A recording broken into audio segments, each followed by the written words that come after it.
Глава Ингушетии выехал в учреждение здравоохранения, на эндокринологический диспансер, перинатальный центр, клиническую больницу имени Ахушкова.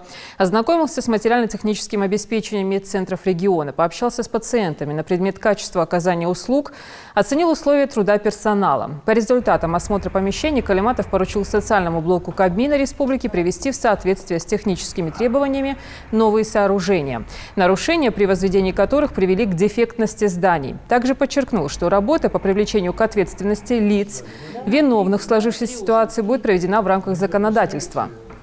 Махмуд Али Калиматов указал на необходимость создания комиссии по выявлению недостатков сооруженных объектов, материалы по итогам проверок, которые будут передаваться в правоохранительные органы. Кроме того, руководитель региона поручил правительству проработать сегмент здравоохранения при формировании бюджета региона.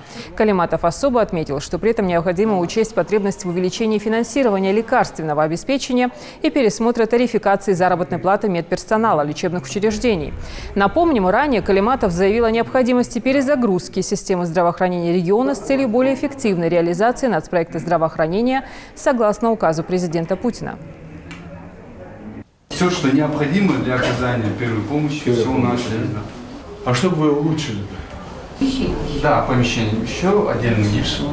Артерии и сосуды проверяете? Мы и вены можем, и артерии. Но да? работаем, в данный момент работаем на артериях сердца.